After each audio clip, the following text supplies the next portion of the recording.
Hey, Buckle Chasers. My name is Mike Iddings, and this is the show Get My Buckle. This show is all about the Leadville Trail 100 and the first time buckle chaser getting them to the finish line in under 12 hours, helping them set the compass. And a few things that will help you set the compass would be Carbo Rocket, great fuel, 25% off your first order. Get My Buckle. Alpine Fuel Nutrition, Lindsay. She can help you lose weight. She can get you dialed in for the carbs and the calories you need for the per hour of the race. And we got Quicker Stuff. Last rack you'll ever buy. That's what they say. 20% off or 25 bucks off your first order. 100% goggles, gloves, helmets, great stuff. Prescription race glasses. The photochromic kind that you can wear the start and throughout the day. Prescription, good product. Get in contact me, Mike, and Get My Buckle. We'll get you. We're going to put a big order in, and we'll have a 30 or plus % discount. And Bird Wheels, rope, spoke, carbon hoops, super comfortable, super compliant. Rode them last year in 24, loved them. So those are the guys who have aligned with the show. Products for discounts that'll help you guys. It's expensive to do Leadville. There's no question. This will help a little bit. So tonight we have Andy Valderas, and Andy did the race back in 2012. And in his own words, got served a big piece of humble pie, which, plenty of us do. There's no doubt. I had humble pie my first year as well, and it didn't taste that great. So, but then Andy he's got a 13-year hiatus, and he's back in 2025. So Andy's going to take time out of his night tonight and talk to us, share his 2012 experience, what he did wrong, what he would change, and then how he's preparing differently for 2025. So, Andy, thanks a lot for taking the time, for being here. Yeah, glad to be here. Yeah, let us know. Tell us how Leadville found you back in the early days. Man, I think it all started really in 2000, probably 2020, 2021. And it wasn't per se Leadville that found me. It was, I worked in health clubs, and my old general manager was running a marathon, and he had shared with me, he was like, "Hey, I'm going to run a marathon." I was like, "Oh, that's cool." And he goes, "It's probably something you could never do." He said that to me, and I was just like kind of taken back. And I was like, man, like, the guy doesn't know who I am. He goes, "Oh, you're too big to do stuff like that." So that immediately that next year I signed up for a marathon, and went and did a marathon, completed it, did well, loved it. And the following year did it again. Only the second year that I did the marathon, I got picked up in an ambulance at mile 18 due to cramping and lack of nutrition. So I'll say for Leadville, my nutrition will be on point. But I'm one of the fortunate ones. I had the opportunity. I've worked for Lifetime Fitness since 2005, 2004. 2004. I was there full time as a general manager for them, and then here in the last 5 years, I'm very part time with them. But great company. But obviously, they're the owners of the Leadville 100, and they started advertising this race, and I was like, I loved mountain biking. I just did a little bit here and there, go on some trails, and I was like, man, I think I'm gonna do that. And some guys at work at Lifetime were like, "You're gonna do the Leadville?" I was like, "Yeah, why not? It's 100 miles in the mountains of Colorado. How hard can it be?" And man, talk about being just arrogant. And so I'm training for the race and not training how I should. And I get up there 2012, and man, reality sets in. And I start looking at all these athletes walk by. And I was like, man, these guys are for real. This is not just an everyday bike ride. And one of the guys looked at me. He goes, "Hey, man, you look a bit nervous." I was like, "Oh, it's because I am." And he goes, "Just kind of start in the back and just kind of, start slow and just find your groove." And I was like, "All right." So I did. I started in the back, dead last, and I went up slow. But what was funny is we were out there. as we were in Colorado for the race. I was there a week beforehand. I went and did a training ride, and I rode the first 20 miles of Leadville. And when I got the 20-mile marker, I was 19 minutes slower than the day that I was 19 minutes slower on race day than I was on my training ride. And I just took it really slow, and I kind of just forgot about the cut. I was like, there's no way I'm going to miss a cutoff. I was always pretty athletic and in really good shape. And I was like, I got this. And I get the mile, I think it's 42 at Twin Lakes. That sound about right, Mike? Yeah, yeah. 42. And they go, hey, hop off your bike. They're like, you missed the cutoff. And I'm like, by how much? I think it was like 2 minutes and 13 seconds. Oh. And in my mind, I'm serious. I was in my mind. I was like, God, I can't believe it. But my mind, I was like, man, thank God. This is terrible. Oh. So, you kind of had to fake like you were mad for a little bit. And my wife goes, what happened? I was like, man, I go, this is no joke. This is no joke at all. Right. And as things kind of started to sink in, I started to think about in 2002, my second marathon. I trained really hard for that, and I was probably 205, and I was running about an 8:15 mile, and I just ran out of juice at 18, cramped up, and got picked up in an ambulance. And the moment I didn't finish Leadville, it brought back just negative memories. And I was just like, man, screw this. And I pouted like a baby. And um, I hung my bike up in the garage, and I literally didn't ride for, I think it was 11 years. I didn't ride for 11 years. Wow. And yeah. So what sparked Leadville again Well, was, go for a little ahead. context here, when you did it in 2012, how tall are you? How much do you weigh? That sort of Man, thing for 2012. 2012, I'm 5'8", so I'm real tall. Um, and I probably weighed 205, 205, 210. So yeah, it just, the weight and stuff wasn't going in my favor. So wait till you find out what I weigh now. So Well, um what kind of BMI or fat percentage are you or were you? I was probably about 10% body fat. So you're pretty lean. I mean, in general, you're Yeah, I'd say I'm pretty lean. Right now I'm 225. Body fat's probably about the 15%. Still pretty lean. I need to lose some muscle is what I honestly need to do. So I never thought I would say that in my life, but what this video literally inspired me, because I've watched just about, I don't say, I give a hyperbole and say I've seen every video on Leadville, but I've seen a lot of videos on Leadville. And a buddy of mine sent me the video where you were interviewing Kawika uh Mitchell. yeah, and he was like, man, you need to see it. He's a big dude. And I was like, all right, let me watch it. And I watched it, and I saw him, he shared what his weight was. I was like, if he can do it, I can do it.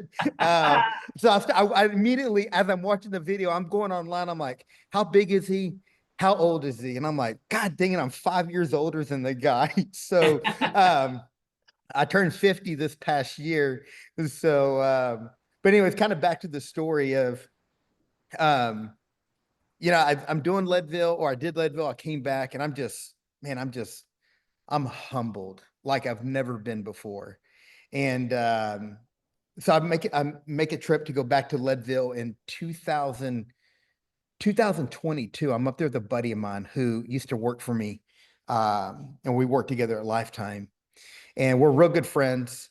And I walked in the Leadville store, and it was surreal for me.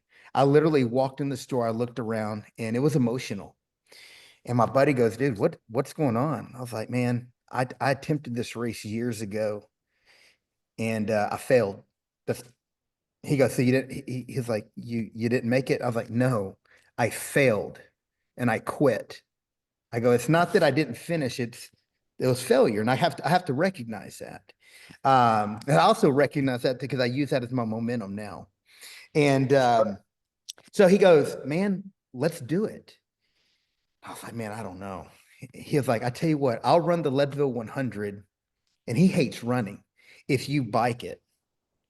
I was like, okay. Oh, So his name, my good friend of mine, his name's Jason Love, great dude. So in 2023, he ran the Leadville 100, and I was on his crew team the entire time. And I wasn't able to get into the Leadville 100 that year because it was full. I didn't register in time, or I missed a registration. So I signed up for the Leadville 50 for 23 is what yeah, that was 22. So I signed up for the Leadville 50 and did it. Didn't train the way I should have. I was like, that's only 50 miles. How hard can it be? It was hard. It was 48 miles at 8,000 feet of climbing. It was hard. And what I remembered was the course was harder than what I remembered of the 100 being. Um, that's in my head. Again, I hadn't been on that trail in many years. well, that's an accurate recollection. I mean, So, the 50s even less of a joke because man, no flats and the ups are up and the downs are. I mean, the 50 is tough race. man, Tough race. Mike, I remember going through the 50 and I was riding my bike through rock and I was like, man, this is river walk like I have in my flower bed at home. This stuff's terrible. But I ended up finishing it. I beat the cut. I made the cutoff. But even then, I've gone back and looked at how many miles a week I was running and everything. And I was probably averaging 100 miles a week, which is not much at all. And, as this race approached, I just, kind of really meditated on it, prayed about it, and said, I'm in, I'm all in. And I've been training for this aggressively probably since August. And then I put a specific plan together in January. And right now we're April. Right now I'm 8 hours a week on the bike. Next month I go to 9 hours. But what I did is I made the decision and hired a professional coach. So I said, you know what? Yeah, great move. I understand fitness. I understand nutrition. My wife's a holistic nutrition coach. So we have that down. She's kind of building it and analyzing all my data. My coach is analyzing my data, and I feel good. I feel good about this next race. Oh, I'm, that's great. I'm, I'm not, I'm nervous in a way where I respect the race because you have to respect Leadville. If you don't respect Leadville, you're going to end up like I was in 2012, sitting on the sideline, lip out, being a victim, making all the excuses in the world rather than just saying, you know what, I failed. And you know what, I didn't prepare right. So what's been nice about this go around is I'm preparing myself. So last week I rode 220 miles. And so I'm starting to lean out, lose weight, because I'd like to be about 200 pounds. Right now I'm 225. And yeah, so I'm ready to roll. Oh, it's great. So with your wife, with her, education, which is beneficial for this for sure. What does she have you talked about calories per hour, carbs per hour for a 200 plus pound guy? Yeah, we've talked about calories per hour. Right now, as I'm in here training. So what's beautiful right now is I'm on Zwift quite a bit for my training. So I can look at how I feel. So right now I'm taking it about 500 to 600 calories an hour. In that I'm probably getting about 50 grams of protein, and I'm sure that's going to change and evolve as we continue to go through the process. All right. Yeah, that's a lot. Well, you're a big dude, but that's double for what I need. Well, I'm hoping I don't need that much, Oh, okay. but All right. So you got a coach, which is great, right? Because, you know, now Leadville is, it takes you a long time to get in usually. And then if you don't have the day you want it, it takes you a long time to get back in for redemption.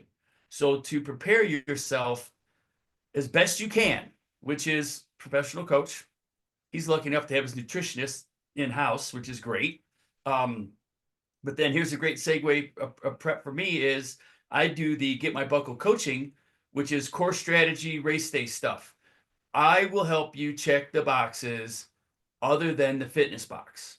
I can help you with the fueling. I can help you with the gearing, with the course recon, with the crew logistics, weather preparedness, start clothing, all that stuff. So reach out, Mike, and Get My Buckle for your first timers, and I can really set the compass with all the other things other than the fitness box. So that's what, Alex or Andy and I are going to talk. He's going to ask me some questions, and we're going to back and forth and get some. He's going to get information from me, which you guys can use as well. So, what are some things that you did wrong? Well, I guess was Everything. Every okay. So what shifts are you going to make? And if you're not really sure what they are, what questions do you have for me to help you set the compass? I think really the biggest thing has been for me is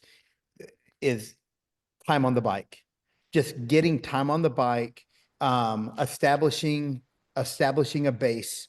So I'm riding right now since January 1st. I've been riding in zone 1 and zone 2 for heart rate and my wattage.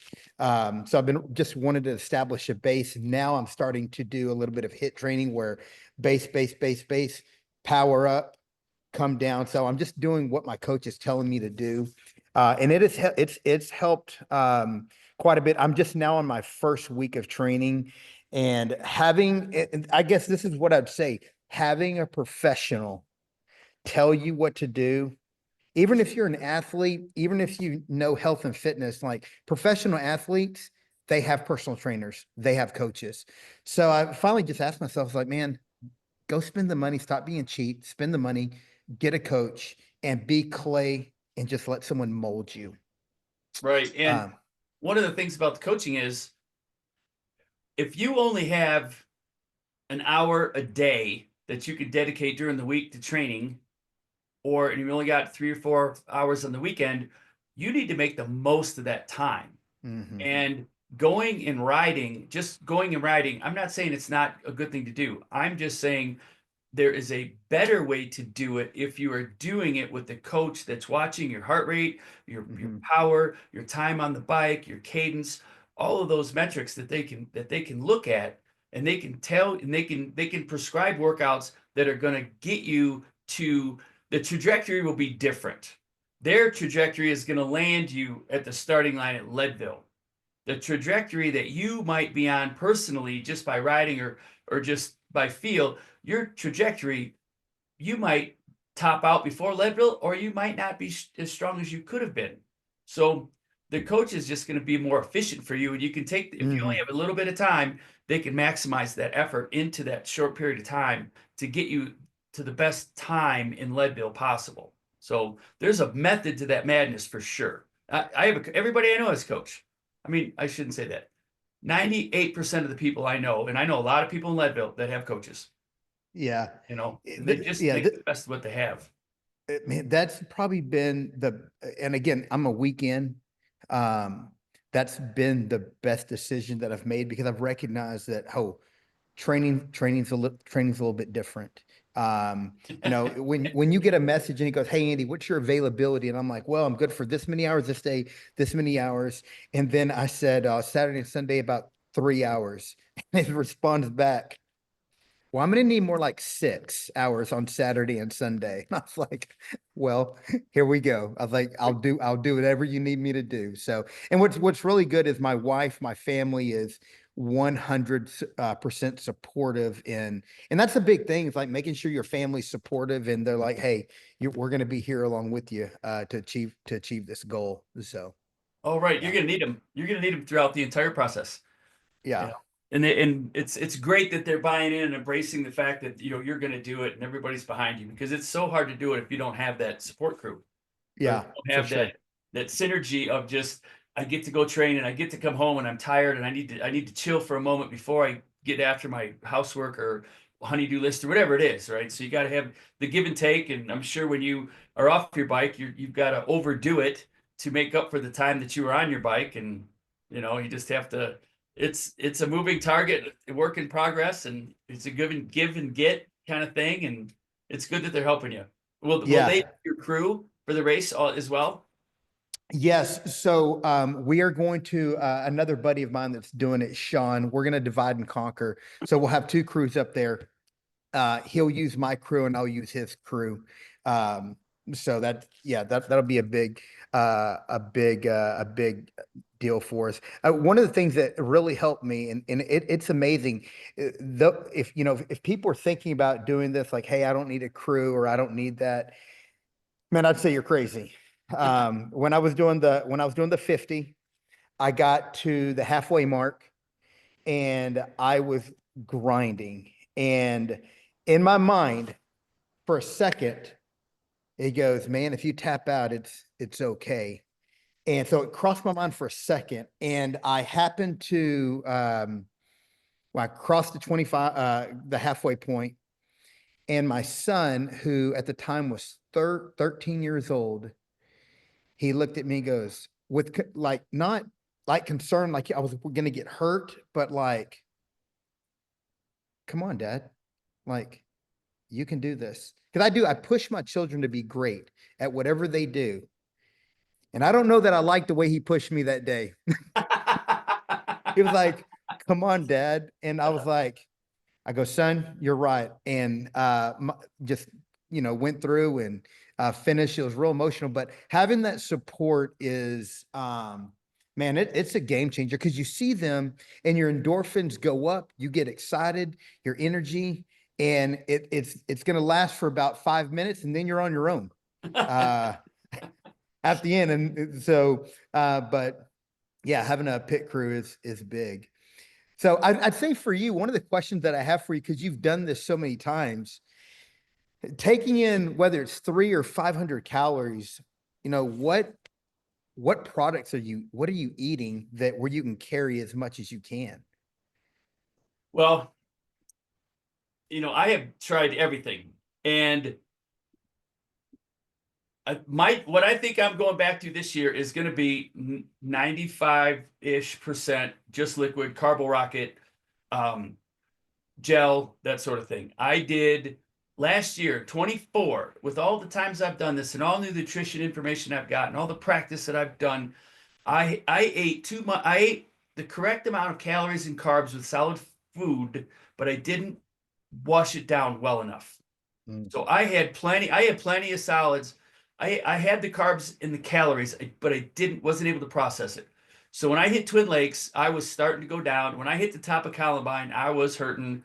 When I hit the bottom of Columbine, I mean, I had that downhill break, but then when I started out to outward bound, I hit the wall, and it was embarrassing. I couldn't keep up with anybody. I mean, I usually start passing people from Columbine coming down. I start passing them on the downhill, and I start passing them all the way to the red carpet because I've got stuff left in the tank.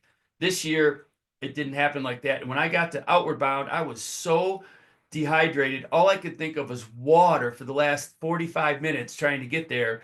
And when I got there, I yelled, I just need water because I had Carbo Rocket, but it was hard to drink that with how I felt. I was just craving water. And I hammered 3 or 4 of those little crinkly bottles of water, Costco, things. And I recovered before I even got to power line. And I was Mm. able to, I cleared power line and I picked up my times. So personally for me, my experience was if if you're going to eat solid food, you have to make sure that you get the hydration component in as well. You can't get just your calories and carbs from the solid food. So Yeah. I'm going to do a lot more liquids. Um, Carbo Rocket's going to be my go-to. And, Okay. if I might hit some gels, I might take some fruit or I might take something just because it looks good. If somebody's handing up a gel or if when I get to my pit, if we'll have a spread of snacks, just like the aid station, but they'll be specific to me. I might pick something up and just because it, it tastes good, a couple chips for the salt, Yeah. piece of pineapple or something like that.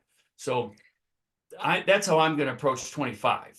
And I know a lot of people What, who do it just liquid a lot. I mean, Eldon from the other podcast, Eldon Nelson, he said he would do, he's done 29 gels in a race. I mean, my goodness. I mean, that's a lot of gels. I think that's something like every 20 minutes doing a gel. you probably never want to eat one again. Well, Um, he did say that too. in here, one of the things that's really helped me is, again, my wife's background has been very helpful, and her basically saying stop being stubborn and stupid. Um, but we were looking at electrolytes, and watermelon's one that has all, like, I believe it has all four components of an electrolyte. And she blended me up. How many ounces is this? It's like a 20-ounce bottle of watermelon. And I was 2 hours in on a ride and drank it and felt incredible. So I will have some blended cold watermelon during the race, and because it worked for me. I it that was a game changer for me. So Well, good. Just make sure that you try that on your 6 hour ride on Saturday in the heat of the day. Make sure you do some of your rides because you don't have any elevation where you're at. So no, we don't. yeah, they say that the heat of the day, the humidity in the heat of the day is as close as you can get to elevation training. So make sure you hit that and try your watermelon and make sure that you can stomach that because your long training days are not only for your aerobic engine, it's for your stomach. You're training your stomach, how to process those calories and those Yeah. carbs. Can I exert the kind of energy that I am during my ride and ingest this product and still feel good? So just Yeah. make sure that you try that on your training days. Don't just save it for Leadville and then all of a sudden on Leadville you've never done it and then you hammer 20 ounces of watermelon juice and then all of a sudden something happens. Yeah. I'm guilty of that year one. I effed that all up. And Yeah. that was and I got my humble pie with that. Yeah. You still got a buckle though, didn't you? No, Oh, you didn't? Okay. no, That no. humble pie is about as big as mine then. Yeah, it was terrible. It was it was the biggest, hardest thing I could choke down ever in my life. Oh, Well, yeah. I won't tangent off too far, but that was the reason when I ate the wrong product. I ate a ton of protein in Sure bottles. One of the guys that we were racing with said, let's protein up. This was before everybody knew anything about anything. So we proteined up with Ensure bottles. I probably drank 8 of them before on Thursday and Friday. Well, come Saturday, my stomach was not having it. And it changed everything about my day. And saw spots pushing up power line in the rain and just knew I was overdoing it and got back to fish hatchery. That's a different aid station. And tried to get some food down and they're like, hey man, you got to go. It's getting cutoff time. You got to get going. And when I took off, I missed the turn. Volunteers were different. Everything was different in 94. And I missed the left turn to go up power line, went down the pavement. Oh. And I'm kind of looking around and the guy in the pickup truck's like, you racing? I'm like, yeah. He goes, what are you doing out here? I'm like, I don't know. I mean, where isn't this the course? No. I said, get me on the course. Well, he takes me straight to the turn to the crossroad for the boulevard to go home. I missed power line. I missed Turquoise Lake. I missed Kevin. I missed all that. I crossed the finish line and I'm like, I got my ribbon and it's like, no. I missed. I mean, I didn't even know. I didn't know what I missed, but I knew that I didn't do the power line part that I had started up in the previous time. So that was my humble pie of fueling incorrectly, being so depleted. Was seeing spots and just had no energy, and then missing the course, and then that whole. And I've said to myself, never me again. You said something that struck.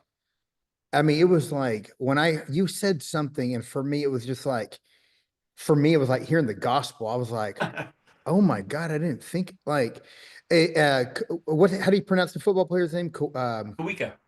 Kawika. Yeah. You were talking to him about his nutrition, and I want to say I think he was taking like 800 calories an hour or something like that, or A 600 bunch, calories. right? It was a lot. But you made the comment and said you start out full, Oh, you right. have to Yeah. stay full. Because if you get to half, you can never get further than half. And once you get to empty, you're done. And I was just like, huh. I was like, I have to literally stay full the entire time because my body has to have something to burn. Because if not, I, I'm done. Right. And So let me elaborate on that just a little bit. It is if you start full. So in the morning, you not only have breakfast, but you're bringing something to the starting line also. You're sipping on a bottle that you're going to discard before it goes back in your cage. You're eating a bar, a gel, whatever it is. So you're staying full. And then during the race, every 10, 15, 20 minutes, depending on how you work, you need to be ingesting. Set your Garmin, set your alarm on your Garmin to say eat, eat, eat, and it'll just go, all day long. And you try and hit that every time it says eat, because you're going to miss it. And that way, if you run full all the time, if your tank's full and something happens, flat tire, little crash, missed turn, whatever, now you're down to half because you didn't eat for an hour. Whatever this issue was, you can recover from half. It's when you're running at half and the same event happens and now you're on E. Now you yeah, can't recover. So if you can keep your tank topped off all day, that's what's going to be, that's what's going to play in your favor if something goes wrong. If it's a super slow descent and you miss a couple, coming down power line, upper power line, bottom of power line, you never drink. You know, it won't be as bad if you started with a full tank. But if you at the start, if you're flying down the pavement and you don't drink, and then you hit Kevin and you don't drink because it's the climb, and then you're flying down Turquoise Lake Road and you don't drink because you're doing 45 miles an hour. Now you start climbing up Sugarloaf. You might not drink because you're pedaling and you're elevation. Now you descend power line. If you haven't drank, you are down. Your tank is half empty for sure. Now you start drinking on the flats, great. But now if you have the flat or something happens, you keep emptying your tank, and if you get too low, you can't recover. So yeah. that's my analogy of that. And and Eldon even says it's a Leadville is a eating contest disguised as a mountain bike race. Yeah, that's what And you I said. mean, it's true. We've heard that. We've heard some, it sounds like, oh, this is kind of funny. Ha ha. No, this is dead serious. You need to eat being fueling with your electrolytes and your carbs, whether it's liquid gels, whatever it is. But if you do solid food, wash it down. So it's, you got to keep that up, whether it's Do 300 you, calories an hour or seven. did you do you recommend like solid food? My buddy, when he did the run, I remember he stopped at one of his rest stations. He budgeted everything. He had 4 minutes and he was eating mashed potatoes. Um, do you recommend I mean, obviously a potatoes got a lot of starch and everything, but what solid foods would you recommend eating if you're going to eat a solid food? Well, Chris Carmichael, who was Lance's coach, was also my coach for a couple of years. He loves solid food. And it could be little potatoes, like potato wedges with olive oil and salt, baked. Bake those little, just as little bite-sized pieces. Rice cake, not rice cakes, but like rice that you make yourself, and you mix syrup or soy sauce, or you're mixing sugar and salt and a ball, just a bite-sized ball. Great, I loved it. I enjoyed it and I trained with it. I just didn't put enough hydration in with it. Mm. So but you have to figure out what you like, because if you like it and it's every 15 minutes your Garmin's going off, you'll grab it because it tastes good, and it also takes care of the craving you're having, whether it be salt or sweet or whatever it is. So Yeah. the potatoes worked good. He did caution me on too much fruit. And I'm not really sure what he just said, be careful with too much fruit. It has fiber, but he didn't get into the science about that. I'm sure your wife would be a much better person to answer Well, that. one thing I've noticed is I was eating a lot of fruit. I was eating a lot of oranges and stuff like that, and the acid on your stomach, it kind of started to bother me. So I've kind of shifted a little bit. I'll eat a couple apples and something like that. But Yeah, so those are the things. That's all the things that you're going to try on your long rides. What can I, what works for me, right? What's going to yeah, keep me fueled and what's going to keep my stomach good? Because I was doing 6 hour rides on Saturdays, and I would, I was pulling 5 or 6 thousand vert, and I'm about 50 minutes from home, and there's a King Super, and I had stopped. I ran out of food. I stopped. I got a sushi pack and a Red Bull. And man, my watts went up 30 watts coming home. It was, I was just like, I best was thing looking you've at my had. Garmin going, really? Holy cow. So that was part of my, realization that real food, I mean, you need it, whether, Yeah, I shouldn't say real food, but you need the carbs, you need the calories. They will change your day in a yeah, positive way if you eat it right. yeah, for sure. So no, that's one thing that's been very, very helpful. So Good. What are you going to wear for the start? Do you get cold? I guess is my question. You're a big dude. um for round one, I had these, these arm sleeves that you could put on, Mhm. and then sleeves that came about halfway up your shin and halfway up your knee, Yeah. and about mile 20, I think I ripped those off and just threw them on the ground. I was like, I think it's all going to depend on the temperature outside. For Silver Rush, I just went in a jersey and some tights, and I was ready to roll. But I mean, it was a beautiful day. I couldn't have asked for a more beautiful day. And so far, the last 3 years of Leadville, I think, have been really pretty days. Um, And yeah. so if any day is going to screw up, it's going to be August 9th, 2025. Well, you first timers, it's cold in the start at Leadville. It's cold. Yeah. It could be Yeah. 37 degrees, and Yeah. you have to be ready for that. And I personally will have arm warmers, leg warmers. I'll have a vest. I'll probably, depending, I might even have another wind breaker kind of thing over it and start with that. Maybe even start with thin rubber gloves over my gloves because I hate being cold. I hate it. Yeah. I'll have toe covers on. And when you get to, you're flying down the pavement in the start. You turn, you go over the tracks, you make your right hand turn out of Tennessee Creek Road, you're on the dirt, things slow down, but you're still recovering, you're still warming up. But when you get to the bottom of Keeban, you make the left turn and you're on the lead in into the Keeban climb. That is where you can ditch your stuff. And if you go to Goodwill or Echo or wherever, you can get some throwaway things. You can ditch it right there. It's not littering. Yeah. I clean the course up on Sunday morning. I will pick all that stuff up. I'll either get it back to Goodwill or let the Facebook crowd know, hey, we found these nice things. I'll mail it back to you. Yeah. But that's where you do it. Don't, another super important point, don't try and get rid of that product on the climb because it's congested enough, enough's going on. Mm. Don't be that guy or that gal that has to stop because you're too overheated and take your jacket off in the middle of the St. Keevan climb. No bueno. Do it before you start. Leave it there. If me personally, I'm going to take my arm warmers, I'm going to slide them down to my wrists, both of them. I might slide my leg warmers just below my knees. I'm going to leave them there all day because in the event that the weather turns on Columbine, Oh, yeah. they're in place. All I got to do is managing.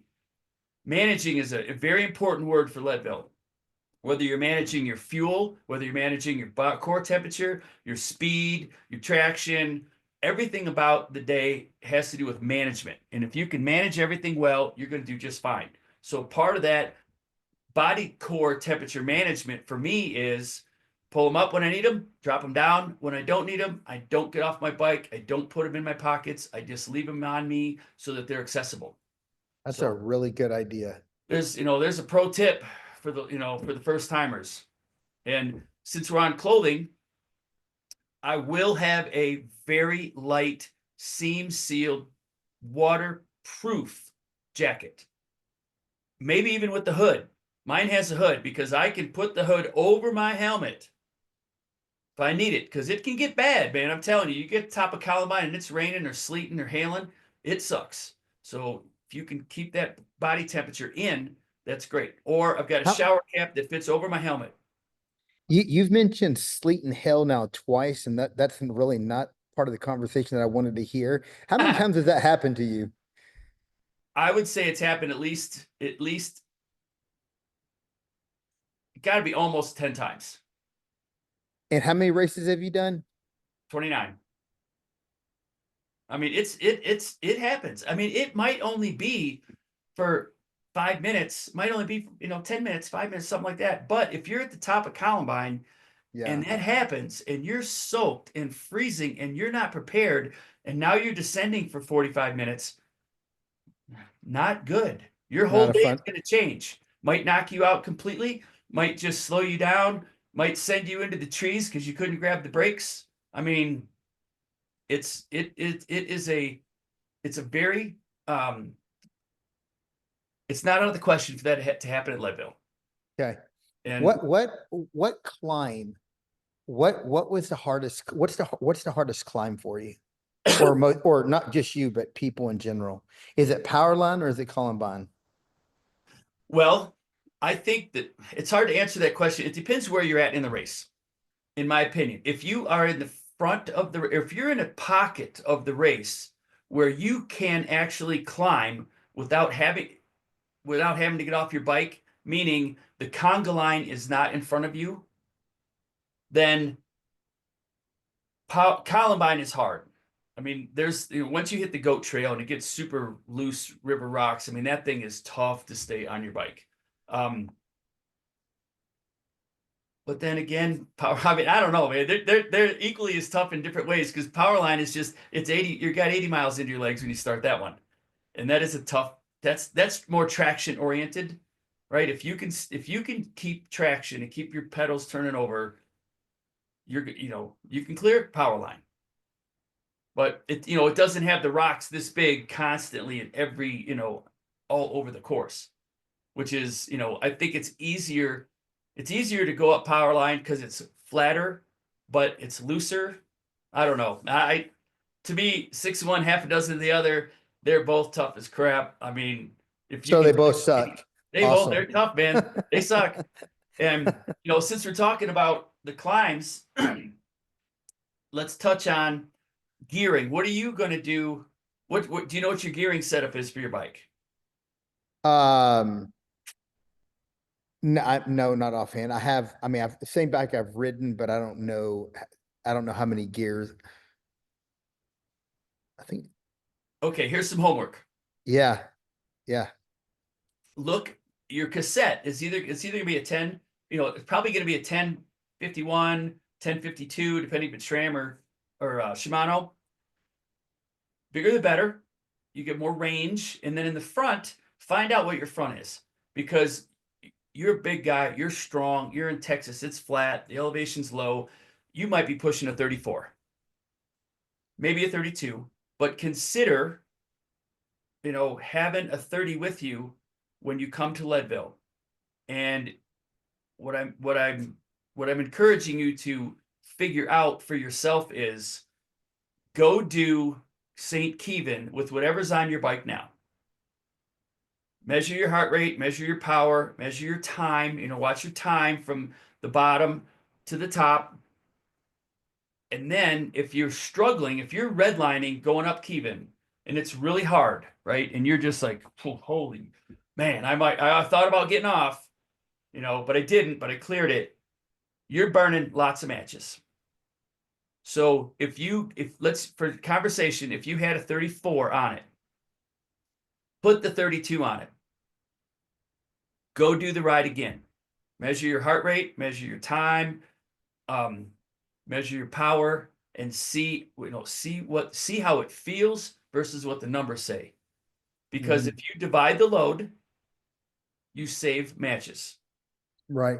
And No, I was going to say it's a buddy of mine. His name's Mark. I mean, if you look up, if you want to look up the in the dictionary, it says bike nerd. Man, it's got his picture there, the big smile. I mean, the guy knows so much about bikes. Like we talk about bikes all the time. He was like, "What's your strategy?" I was like, "To pedal."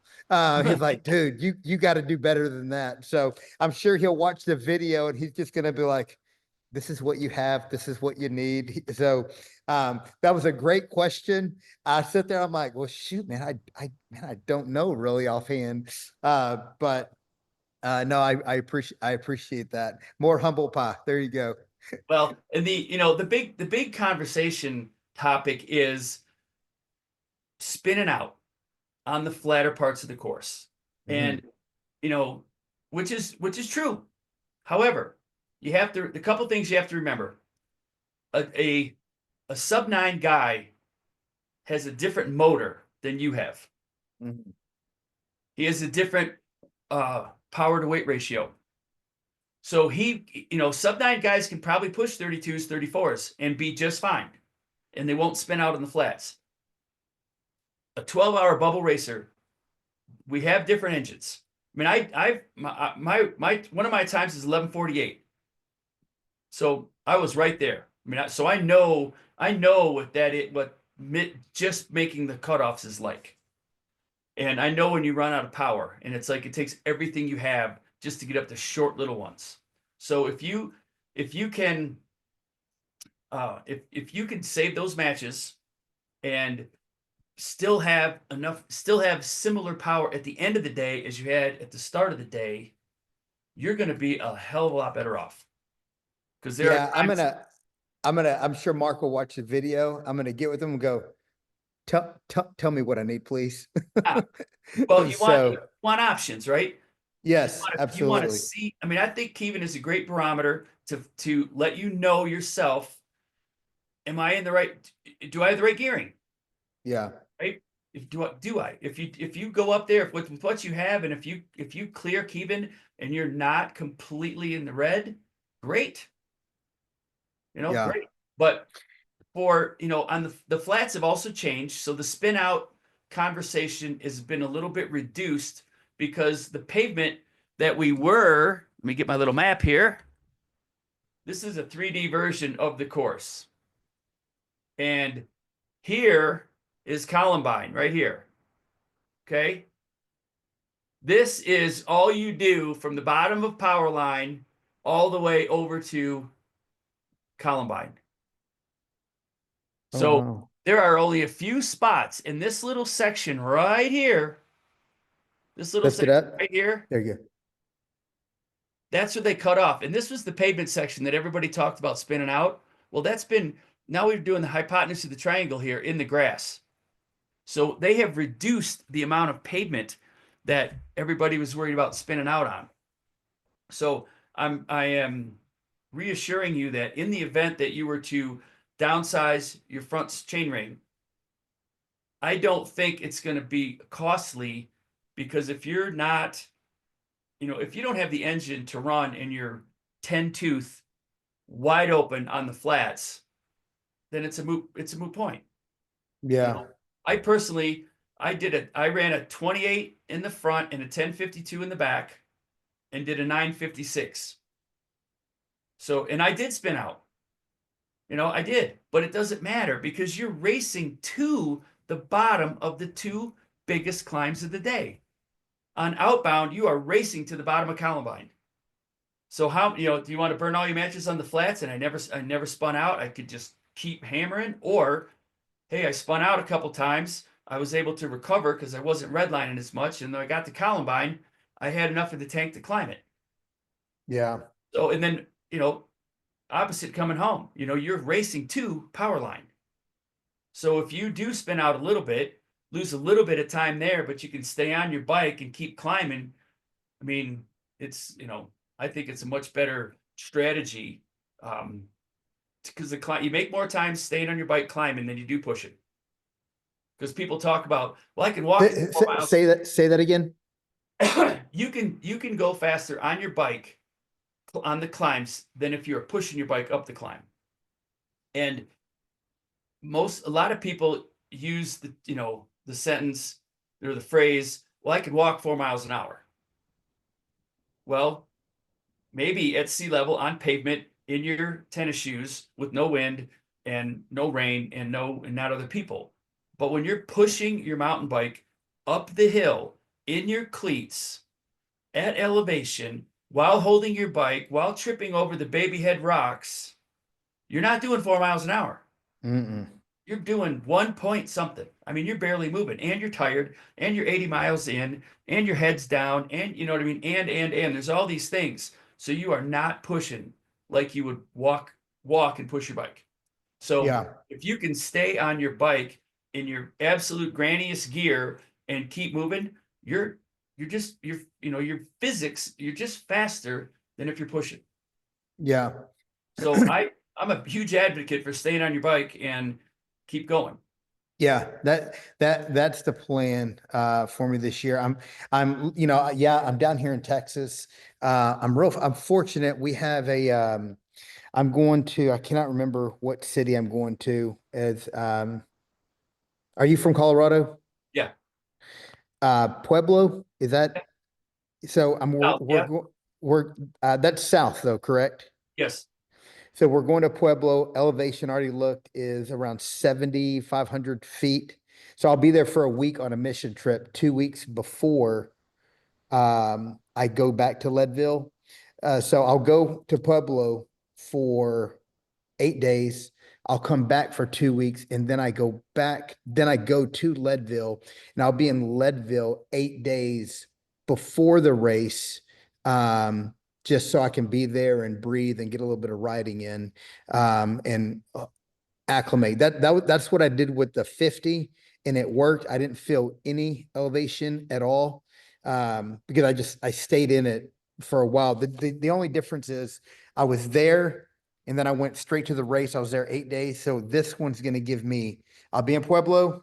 I'll come back for 2 weeks. Then I go back 8 days before the race and I'll just stay there and I'll probably hike a couple of 14ers just to get some thinner air in me and come back down and so Yeah. forth. So we'll see if that's a good, hopefully that works. And so, but Oh, definitely good looking luck. I forward to would it. just suggest ease into it when you get back to Leadville, Yeah. right? Just don't go out the first day and go hammer No, no, all no. night, you know? My goal was to wait to day 3, and go find, Columbine and just climb it and I need to mentally just get it out of my way. And Well, so on everybody, fresh a lot of people legs. do it.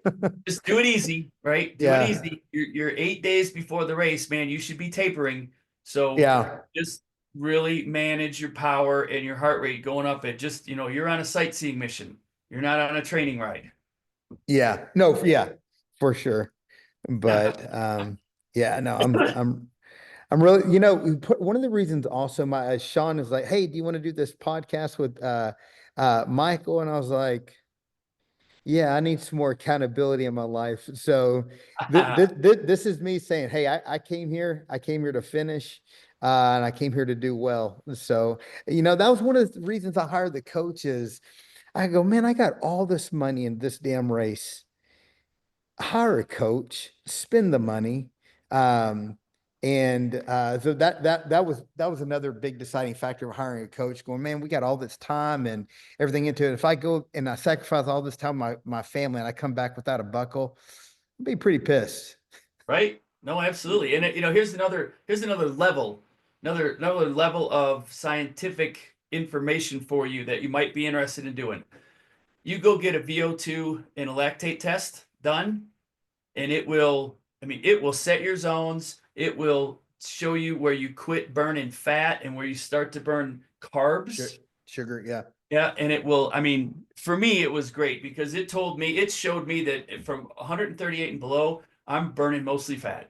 And from Mm-hmm. 138 heart rate and above, I'm burning mostly carbs. And Yeah. it just is a really good reference point to know when you need to start. Because when you're revving your engine that high, you're not burning the reserves you have. You've got to just keep filling the tank. Yeah. You know? Well, I'll get that test. I have all these tests at my fingertips, obviously being an employee of Lifetime. Oh, that's right. Well, Uh, yeah. so I have literally at my fingertips. I've done that test 3 times over the course of Oh, okay, good. Well, time. yeah, you're ahead of the So game. Great. I'll go back and do another one. And so, All right. So we're talking about climbing uh-huh, and Columbine. uh-huh. Depending where you're at in the race, if you end up in you turn the corner, you're coming up the Columbine climb, and you get to the A-frame where tree line is, and you turn right, and you start to, here's the big climb. You might see you're going to see a conga line. If it's right there, you're going to clip out and you're going to start pushing. So I would like to suggest and remind you that you are racing the clock. And if you're one of the racers who says, "Oh, God, I needed a break," and clip out and push with your head down, and you're just making it behind the next guy, and you're just ass to nose all the way up. If you need it, you need it. If you don't need it and you've got some in the tank, but you're not allowed to pedal because of the conga line and the racer's coming down, I suggest that you look ahead, you're timing it, you're talking to these racers, and you're saying, It's 7 o'clock. I'm going to push past you. I'm going to go around you. As soon as this guy comes down, I'm passing you. Just because you're in the conga line does not mean that's your place You all have the to way stay to the there. halfway point. Yeah. No, not at all. If you have the engine, use it. Get past as many people as you can, because probably you're gonna come to a point where there's not going to be anybody in front of you for 50 yards, 100 yards. Who knows? It just all depends on how the day's going. And you might be able to get on your bike and take off. Yeah. So in my opinion, any chance that you can save time, get ahead of it, put some seconds in your Leadville clock savings account, do it. Yeah. My Every my chance. someone asked me the other day, like, what do you want to do the race in? I was like, I want to finish. But ultimately in my head, I don't know why the number is 11 hours. I just want to, I don't, and this is why I hired a trainer. I said, I don't want to go to Leadville to just finish. I want to go to Leadville and I want to do well. And whatever that looks like, I want to say that I put all the time, all the energy, all the effort. Don't be a tight ass. Hire a professional, someone that can help you. Get on this Zoom call, learn something, listen to other people, what they're saying, their experience, their failures. Because my failure is going to help me because I don't want to feel that Absolutely. again. Yeah. Yeah, absolutely. It helped me. I mean, it set the compass for me. And so, yeah, good. I mean, I think it's a smart move, because if you invest all the time and money, and if you are not prepared and you go home without a buckle, I don't know. I don't understand. I can't connect those dots. Yeah. Let alone the fact that it might not get in for 5 or 6 years for your redemption. Yeah. So hit it hard, do everything you possibly can, hire the coach, hire me, check all the boxes, show up, kick some ass. Yeah. I mean, you're not kicking, no one's kicking total ass, but because it's the Rocky Mountains and it's Leadville, you're going to hurt. You are not going to come out of there unscathed, but it's going to feel good when I wasn't worried about cutoff times. I wasn't looking at my Garmin every second coming up the boulevard. I had time to spare. I banked some seconds when I could, and it worked, and I'm good. Yeah, when during the 50, and that's the most I talk about the 50 because that's the most thing I have to relate to it. But I remember the first one, I asked my wife, I was like, where I'm on a cutoff, and I think she was like, what'd she say? She's like, you're 56 minutes ahead. I was like, oh. But in my head, I go, oh, I have 56 minutes and I didn't continue to attack. And I started to get a little comfortable, and I only ended up beating it by um I think 18 or 19 minutes. But again, the way I trained for the 50 was ego. I'm going to go. I'm going to do well. It's only 50. I can do it. It's like I didn't learn my damn lesson. Um, so this one, there's a lot of respect for the race. I look at it. You're bigger than me. You're stronger than me. I just got to be smarter than you. Yeah, I mean, Yeah. just do it. Just yeah, it mean Leadville will dismiss you. That's my friend Bill Wenmark, Doc. His comment is, if you're not ready, Leadville will dismiss you. Yeah. It is so true. Yeah. Or if you disrespect it, you know. I think I've done both. Redemption in a lot of different ways for you, right? Man, I'm telling you. Yeah.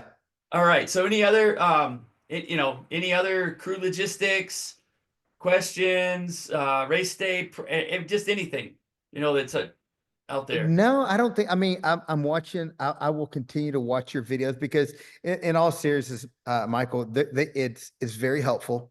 It's Thanks. very, very, very educational.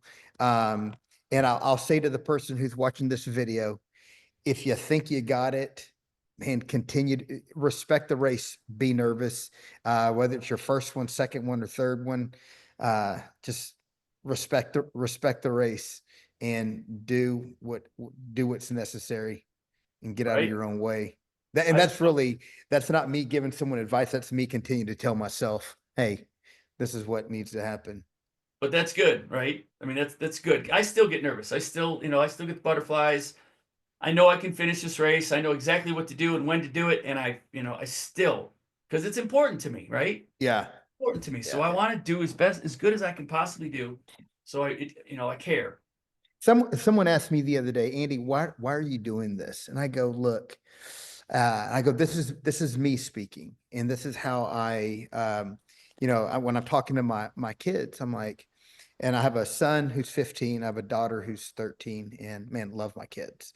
But I challenge them and I push them, and I tell my son, I'm like, men, we're supposed to do hard things. It's going to shape how we think. It's going to shape our mental toughness. And my daughter goes, what about me? And I'm like, women are meant to do hard things too. Yeah. Push yourself. It's going to make you better. You're going to find out a lot about who you are as a person. You're going to find out if you're a winner. You're going to find out if you are a quitter. You find out a lot about who you are. And the unfortunate part is in 2012, I don't want to say I quit, but I failed, and that has to be mentioned. Um, so yeah. No, I mean, I love it. I agree with you 100%. I push my kids. We race enduros, and my son and my daughter, and we chased points, and we were in the championship, and we got pro numbers, and they did very well. And they were out there. It was like a Leadville course. I mean, it was a 50, 60-mile course. I might not see it for 4 hours, and they may crash, and something may happen. And it was all about, you got to figure it out. You can't push your bike 30 miles home. You got to figure it out. What are you going to do to get home? You got to, somehow. And I mean, that build character, man, which is paralleling with exactly what you're talking about. Yeah. It's So great. All right. So let's see. What are you going to do? You've got your gear, you got your fueling, you got your clothes figured out, you got your crew, your buddy, Sean's going to be your crew, or yeah, his, Sean, or teaming up on your crew. yeah, Sean and a guy named Mark, both just honestly, two incredible guys. You couldn't ask for like better teammates. And like, we're all three on a text chain a lot, motivating each other. Did you get your ride in? Are you doing it? Yes. So they're Awesome. great people, pain in the butts, cause that accountability, Right. but, Oh, it's super. it's good. The one, talking about checking boxes and all the prep that you're doing and the humble pie, when you can get to the point during your training, it might be Mhm. August 8th, when you can say to yourself, I know I'm going to finish. That's when you prepare, excuse me. That's when you know that confidence level is what you need. Yeah. Because being on the starting line and still having doubts is going to be so difficult, because those doubts will continue to resurface onto your radar screen. And Yeah. if you know that you've checked the boxes and you've done everything you can and you're ready, that's where this needs to be, because this right here can take you out of Leadville faster than anything. When this Yeah. body says I'm done, man, it's over. Yeah, right now, I've been training very hard since January, and we're first week of April. Someone made a comment to me. Actually, it was Mark that made a comment to me the other day. He goes, "Oh, I think if you did Leadville now, you could finish." And I was like, "No, no." It's like, no, I couldn't. It'd be kind of like Clubber Lane and Rocky in their first match. Like it's just done. I might walk in and look good and feel like I'm good, but I'm not ready yet. And I think that's a good thing that I recognize that, because to your point is there's going to be a point in training where I go, I got this. I feel Right. really good. I got it. And I'm feeling good. I can tell I'm getting stronger. Right now, I haven't done an FTP test in a while, but it's kind of been on purpose, because my training rides, I'm hitting my FTP right now, and I'm holding it and riding through it, and it's hasn't really affected me. So I need to do another test, but right now I'm doing a lot of heart rate training, and I've seen my heart rate training is taking me right there at my FTP, and I'm holding it for a while. So I need to test again, but with me doing heart rate training, it's just not necessary right now because I'm going past the number. Uh, and there's a part of me that goes, okay, I'll test soon, because I'm anxious to see where I am. But Well, absolutely, because that's a confidence builder, right? You're like, I've gained whatever it is. I've gained 8%, yeah, whatever number it is. It's awesome because you're like, because that 8%, it took a lot to get to that 8%, yeah. right? You put a lot of work in to get there, which is all, it's great for me. I need to see those, right? I need to know that what I'm doing is working, and I'm moving forward, and the trajectory is correct, and that really helps me, my mental place. Hmm. Hmm. So that's good. Well, it'll be interesting. I'd love for you and I to circle back, maybe in a month, and Yeah, let's have do some of it. your numbers. Where were you at now? What were some of your numbers now? Figure out your FTP, figure out your watts per kilogram, and then, let's circle back and just track some of your Yeah, progress. How you doing? How you feeling? You know, yeah.